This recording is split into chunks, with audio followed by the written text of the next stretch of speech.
বিদেশের মাটিতে সিরিজ জয়ের আশা বাংলাদেশের।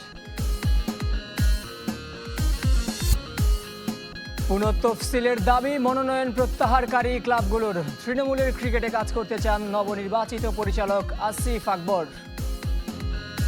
আপাতত ডিভিশন নিয়ে ভাবছি, পরবর্তী ডেফিনেটলি দেশ নিয়ে ভাববো। তো আন্তর্জাতিক কোনো ক্ষেত্রে যাওয়ার আগে আমাদেরকে বেস ঠিক করতে হবে। মনোনয়ন প্রত্যাহার করলেও বিসিবি নির্বাচনে অংশ নিতে চায় ক্লাবগুলো। ক্রীড়া উপদেষ্টার কাছে আর্জি জানিয়েছে নতুন করে তফসিল ঘোষণার। তবে এই ক্লাবগুলোর সাথে তামিম ইকবাল আছেন কিনা তা পরিষ্কার করেননি ইন্দিরা রোড ক্রীড়া চক্রের কাউন্সিলর রফিকুল ইসলাম বাবু। মনোনয়ন প্রত্যাহারের 24 ঘন্টা পর আবারও নির্বাচনী প্রক্রিয়ায় যুক্ত হওয়ার ইচ্ছায় বিসিবি কার্যালয়ে রফিকুল ইসলাম বাবু, ইয়াসির মির্জারা। বাতিল হওয়া 15 ক্লাবের কাউন্সিলরদেরও অনেকে সঙ্গী হয়েছিলেন। নতুন করে নির্বাচনী কার্যক্রম শুরুর অনুরোধ জানাতে চেয়েছিলেন বিসিবি প্রধান নির্বাহীকে, কিন্তু ছুটির দিনে দেখা মেলেনি। তাই গণমাধ্যমের কাছে আর্জি জানিয়েছেন ক্রিকেটের স্বার্থে নতুন শুরুর। এখন যে এক্সিস্টিং বোর্ড আছে, সে বোর্ডটা কিন্তু ইচ্ছা করলে একটা রুলস রেগুলেশনে যেটা আছে সেটা কিন্তু এটার মেয়াদ কিন্তু বাড়িয়ে দিয়ে কিন্তু অনেকটা সমাধান করা যেতে পারে। আরেকটি পথ আছে যে রিশিডিউল করলে এখানে যারা যোগ্য সংগঠক আছে, যারা মানে বিভিন্ন কারণে বাদ পড়েছেন বা তারা মানে তাদের কাউন্সিলরশিপ বাতিল হয়েছে, তারা কিন্তু আবার এখানে আসতে পারে। তাহলে কেন একদিন আগে মনোনয়ন প্রত্যাহার করলেন সে প্রশ্নের সঠিক উত্তর নেই। আছে ক্লাবগুলোর আকুতি, যার নেতৃত্বে নির্বাচন থেকে সরে দাঁড়ানো সেই তামিম ইকবাল এদিন অনুপস্থিত। ব্যক্তিগত ছুটিতে দেশের বাইরে খান সাহেব। তাহলে কি তামিমকে ছাড়াই নতুন নির্বাচনের রোডম্যাপ চাচ্ছে ক্লাবগুলো? আমি সবার তরফ থেকে বলছি, এটা সবার তরফ থেকে আমি বলছি, এটা আমি স্পেসিফিক কারো নাম বলছি না, কিন্তু এখানে যে ও আছে এটা না। বর্তমান কমিটির মেয়াদ 7 অক্টোবর পর্যন্ত। নির্বাচন পিছিয়ে গেলে বা নতুন করে তফসিল হলে গঠনতান্ত্রিক জটিলতা দেখা দিতে পারে। হতে চেয়েছিলেন ক্রিকেটার, হয়ে গেলেন গায়ক, তাও আবার বাংলাদেশের জনপ্রিয়তম। আসিফ আকবরের কণ্ঠে রচিত হয়েছে ইতিহাস গড়া অসংখ্য গান।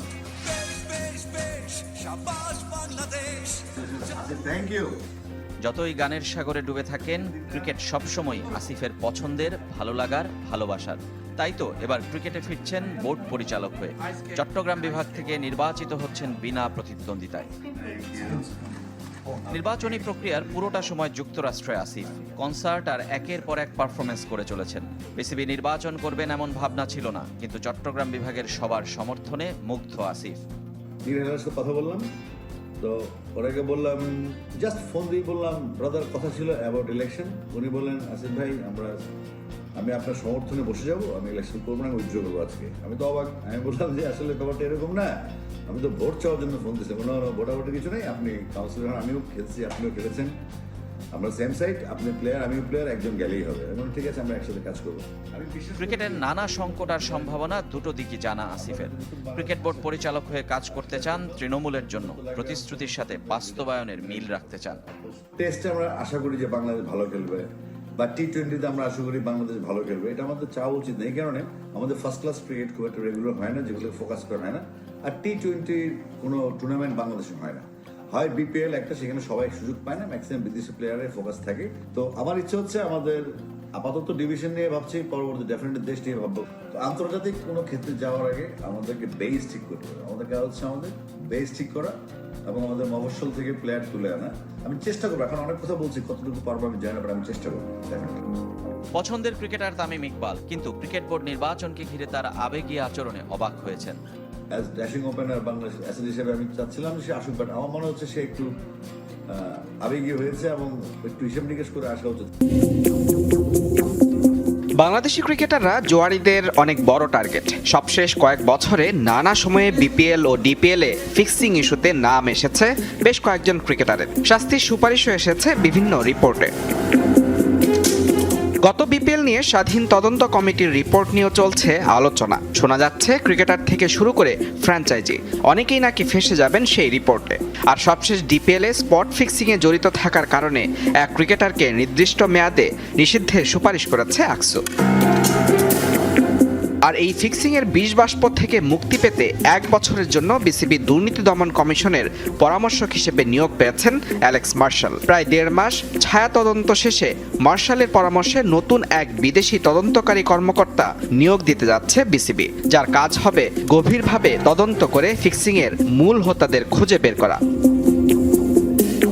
আর এই প্রসেসে বিপিএল এর স্বাধীন তদন্ত কমিশনের রিপোর্ট ধরেই কাজ শুরু করবেন নিয়োগ পেতে যাওয়া নতুন বিদেশি এই তদন্তকারী কর্মকর্তা। পাশাপাশি মার্শালের ছায়া তদন্তে উঠে এসেছে বিস্ফোরক এক তথ্য। গেল বিপিএল এ শুধু ক্রিকেটার বা কর্মকর্তা নয়, ফিক্সিং এ জড়িত থাকার অপরাধে উঠে এসেছে একটি ফ্র্যাঞ্চাইজির একজন মিডিয়া ম্যানেজারের নাম।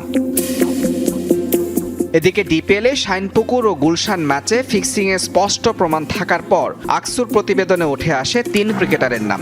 এর মধ্যে শাকিল রহিমদের থেকে সাব্বিরকে বড় শাস্তির সুপারিশ করে আকসু। সেই শাস্তিও নাকি কমে হতে পারে 1 বছর, যেখানে ক্রিকেটারদের বলির পাঠা বানিয়ে তদন্তের ঊর্ধ্বে ছিলেন 2 ক্লাবের কর্মকর্তারা।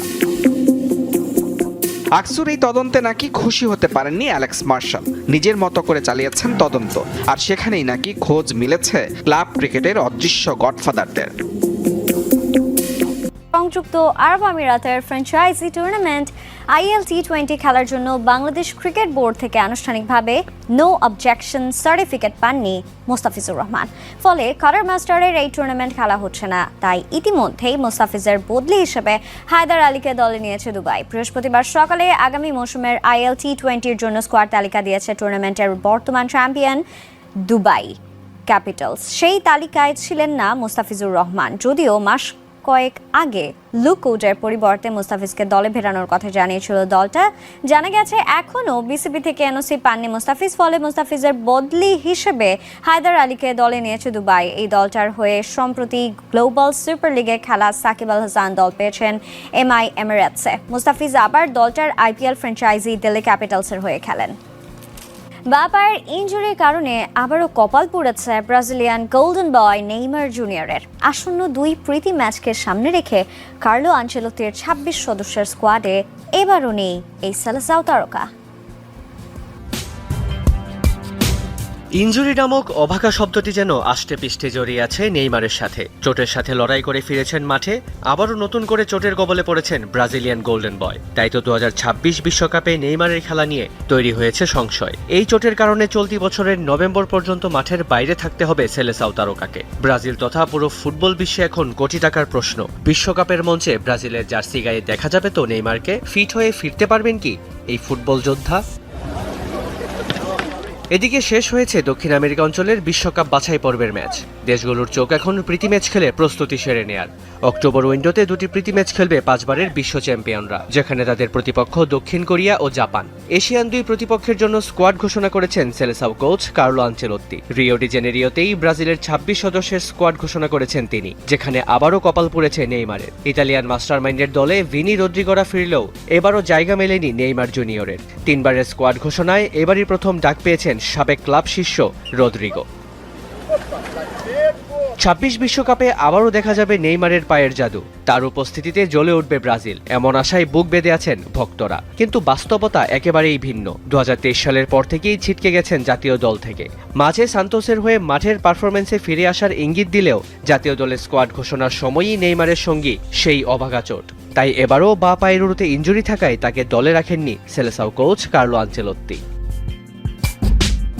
নেইমার ছাড়াও কপাল পুড়েছে আরও অনেক তারকা ব্রাজিলিয়ানের। জায়গা হয়নি অভিজ্ঞ গোলরক্ষক এলিসন বেকার, রাফায়েল রাফিনিয়া ও মার্কিনিওসের। প্রিমিয়ার লিগের ম্যাচে চোট নিয়ে মাঠ ছাড়েন বেকার। হ্যামস্ট্রিংয়ের চোটে প্রায় 3 সপ্তাহ বাইরে থাকতে হবে রাফিনিয়াকে। সেই সাথে ছিটকে গেছেন পিএসজির হয়ে খেলা ডিফেন্ডার মার্কিনিওস।